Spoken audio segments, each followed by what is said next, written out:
Hey guys, welcome back to Thunderdome Homestead. So, some of you may have seen my video about the deer coming in and chewing up my garden, or one of my gardens. And I have found what I believe to be a pretty fantastic solution. And it's super cheap, fairly easy, non-permanent. The only caveat is the this requires an existing fence line structure to be in place, which is what we have here. Oh, here, check this out. How do you guys like my solar powered clothes dryer? Yeah, fancy stuff. Um, so, check this out. They say that deer can jump up to 6-8 feet. So, this is what I have put into place. It is a combination of stuff that they, like a wire that they can't see, or a rope, or in this case 30-pound mono fishing line. They're not going to be able to see that at night. That is combined with this 550 neon bright orange paracord and some cheaper, smaller mason line. But you can see all the fishing line and the way I have it set up. They'll bump their nose into it and they'll be like, oh, what is that? I can't see it. But wait, there's other stuff I can see. So that'll throw them off, I think, to the point to where they'll kind of leave it alone. This system, it's like I said, it's non-permanent.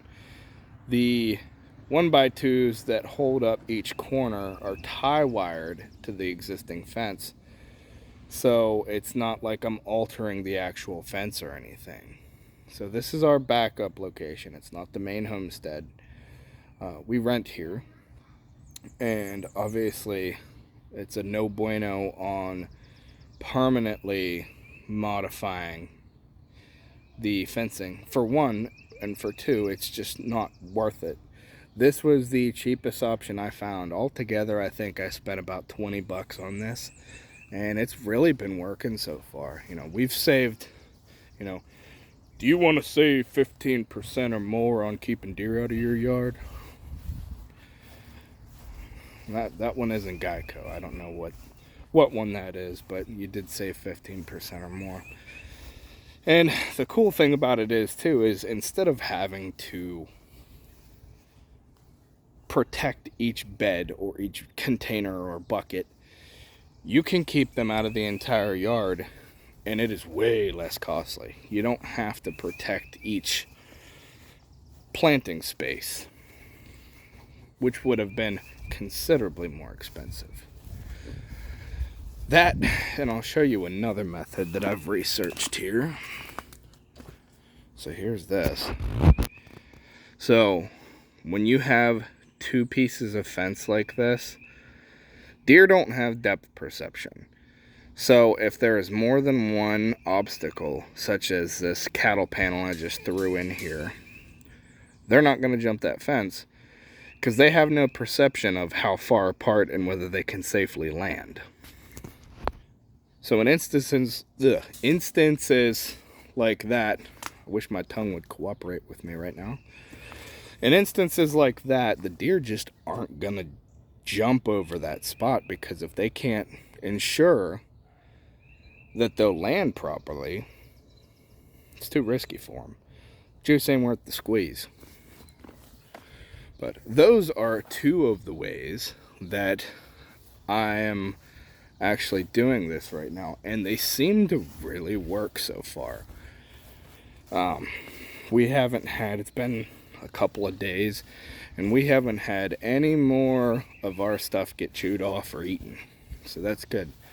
Another thing I'm trying is, it's called Deer Out.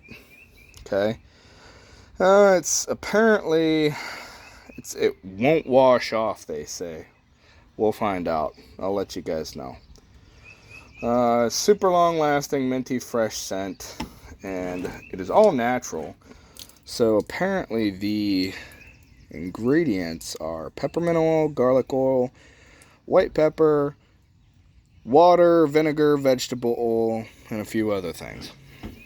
All of it is natural and safe to put on your plants. And I mean, it's not something you would typically have to worry about. So I'll do a video on that once I have a little more experience and information. I'm gonna use that same outer fence line that I put the rope and stuff on. I'm gonna use that same fence line as a trellis for pole beans.